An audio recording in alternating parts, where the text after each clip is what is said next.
orang yang khawatir sekali bertemu dengan kesulitan yang makin besar ketika dia menginginkan rezeki yang lebih banyak. Pak Mario melihat seperti apa? Super Mas Hilbram, pertanyaan yang baik sekali. Ini lihat ya, Tuhan itu sangat menghargai orang yang memudahkan saudaranya. Yang memudahkan saudara, itu sangat dihargai.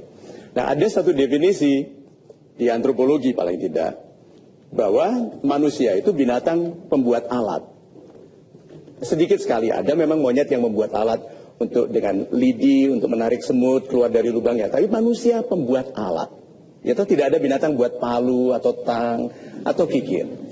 So kita itu tool maker, pembuat alat. Perhatikan orang-orang yang hidupnya membuat alat lebih baik. Membuat alat itu bukan hanya yang kelihatan tapi sistem.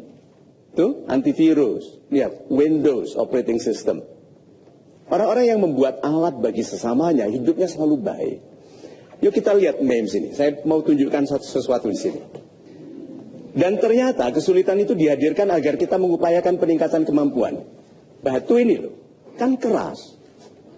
Borobudur dibuat dari apa? Batu. Berarti budaya kita harusnya banyak alat yang berkenaan dengan batu ya. Tapi alat pemecah batu ini dari mana? Dari luar negeri.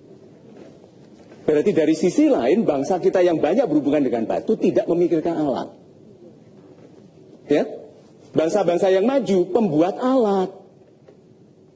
So, bangsa Indonesia yang baru, yang muda-muda ini harus segera sadar, buat alat.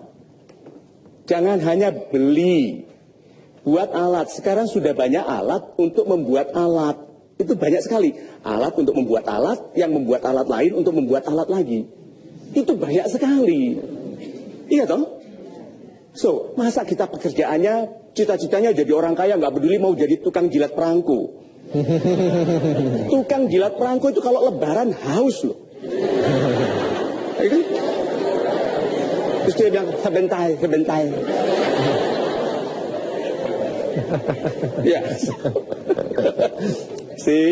Bangsa-bangsa yang maju, bangsa yang membuat alat, teknologi, berarti pribadi-pribadi yang maju membuat solusi bagi orang lain, memudahkan. Orang-orang yang paling menuntut kehidupan mudah sulit berubah. Perhatikan itu. Orang-orang yang mudah berubah tidak pernah mengeluhkan kesulitan karena dia menyesuaikan diri. Orang-orang yang menghadapi kesulitan tahu bahwa dia harus pandai sehingga dia menggunakan alat. Coba kalau bayangkan kalau bawanya ini satu-satu potongan batunya itu. Tuh? Tapi pemalas bilang ada Pak, nggak usah alat, dilempar-lempar aja. Tapi yang nerima itu loh kan resikonya. So, sahabat-sahabat saya yang baik hatinya, lucu and serius. Tetapi siapapun di antara kita yang tujuannya, hidupnya memudahkan orang lain, kemudahan hidupnya menjadi tanggung jawab Tuhan langsung. Itu. Super sekali Bang Mario, terima kasih. Bertujuan hidup untuk memudahkan orang lain. Super sekali. Saya akan memudahkan Anda untuk bertanya kepada Pak Mario. Siapa yang ingin bertanya, silakan pertama kali di kali ini, segmen ini. Assalamualaikum Pak Mario. Waalaikumsalam. Saya Astika dari Jakarta. Yes, saya ingin bertanya mengenai sukses dan uang. Karena saya masih kuliah sekarang, belum mencoba dunia pekerjaan. Apakah jika nanti saya dewasa, saya mempersepsikan bahwa uang yang akan saya hasilkan itu besar adalah bukti, adalah gambaran bahwa saya itu telah sukses. Terima kasih. Super sekali.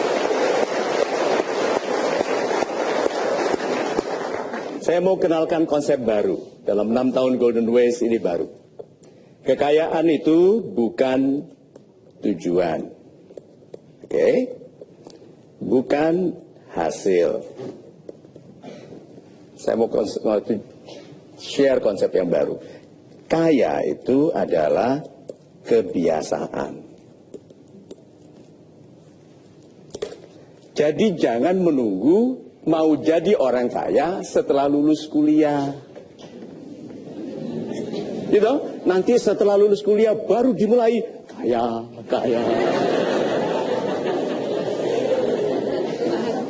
Ya?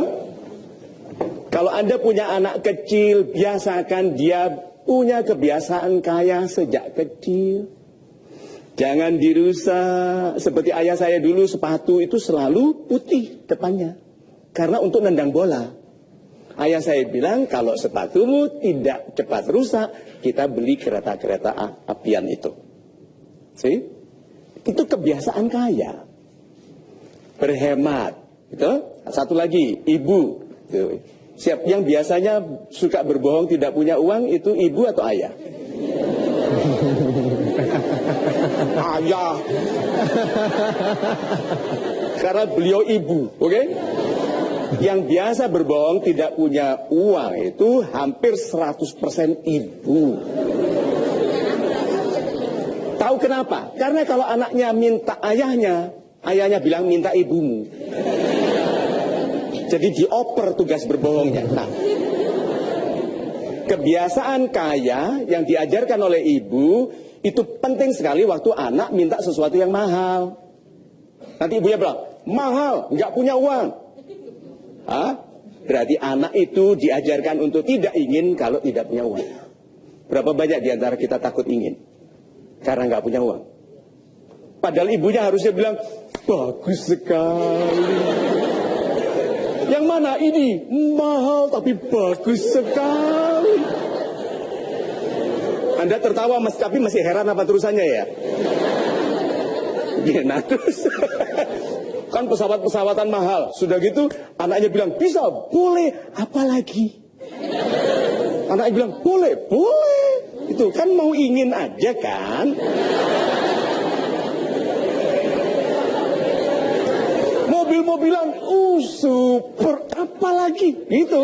Sampai anaknya capek ingin.